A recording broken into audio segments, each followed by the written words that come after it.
তো গাইস তোমরা দেখতেই পাচ্ছ আমরা গ্যাসের এসির কাজে এসেছি। অফিসে গেছিলাম, বললো যাও করে আসো। তো 4 টনে এসির কাজ ঢুকেছিল, তো গেছিলাম। 4 ইউনিটই খুলতে হলো আমাদেরকে।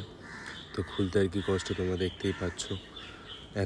এতটা ঝামেলা, লাগাতেও এত কষ্ট না, ঠিক আছে। তো তারপরে চলে গেলাম আমরা আউটডোরে গিয়ে দেখলাম অবস্থা খুবই খারাপ এবং খুবই ভারী মেশিন, যেহেতু নন ইনভার্টার আগেকার মেশিন। তো হঠাৎ করে দেখলাম আমার বাইক এখানে রাখা, এরা ফটোশ্যুট করছে, ফটো তুলছে। তো আর কি, যাই হোক, আমি বাইকের সামনে যাইনি, জাস্ট একটু ভিডিও করেছি। তো এই হলো গিয়ে ঘটনা, সেলফি তুলছিল।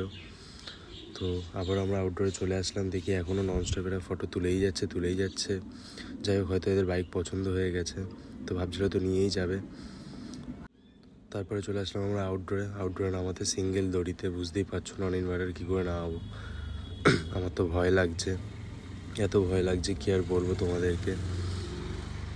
যাই হোক, কষ্ট করে খুললাম, খোলার পরে ভিতরে আসলাম। আসার পরে অ্যাঙ্গেলগুলি সেট করলাম নতুন করে মাপঝোপ দিয়ে।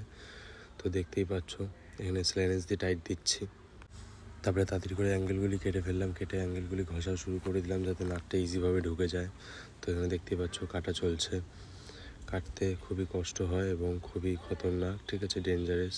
তোমরা দেখে শুনে করবে, নাহলে তোমাদের হাতে লেগে যেতে পারে ইন কেস। তো সেফটি পারপাস, সেফটি ফার্স্ট। তো আমরা তাড়াতাড়ি করে 4টে উইন্ডো টাঙিয়ে ফেললাম অ্যাঙ্গেলে।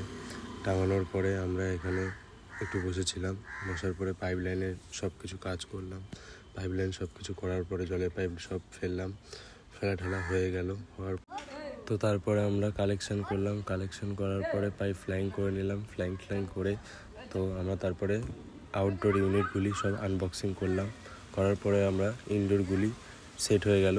করার পরে আমরা চলে গেলাম আউটডোর ইউনিট পিছনে ব্যাক সাইডে। অ্যাঙ্গেলও বসানো হয়ে গেছিলো, ওখানে নতুন করে ঝালাই করতে হয়েছিল যেহেতু। যাই হোক, তো মাপটা আলাদা।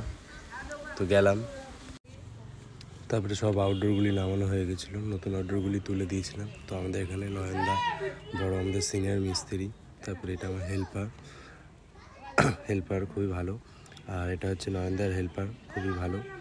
তো মেশিন সব লেগে গেছে, এবার পাইপ ওয়েল্ডিং করতে হবে, ওয়েল্ডিং করে কালেকশন করতে হবে, ওয়্যার কানেকশন করতে হবে আমাদেরকে। তো এখানে আমি কানেকশন করা শুরু করে দিলাম পাইপ লাইনে, ওয়্যার কালেকশন বাকি।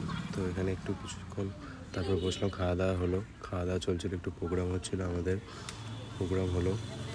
খাওয়ার পরে আমরা এখানে ভ্যাকুমে বসিয়ে দিলাম। ভ্যাকুমে বসানোর পরে আমরা এখানে আমাদের মতন পার্টি করছিলাম। খাওয়া হয়ে গেলো আর কি, একটু বুঝতে পারছো অনেক কষ্ট হয়ে গেছিলো তার জন্য। তো সেই রাতে আমরা বাড়ি চলে গেলাম। বাড়ি যাওয়ার পরে নেক্সট মর্নিং আমরা আবার আসলাম। আজকে আমাদের কাজ কমপ্লিট করতে হবে, তো সব প্যানেল লাগাতে হবে। সব প্যানেল লাগানো এদিকে হয়ে গেছে।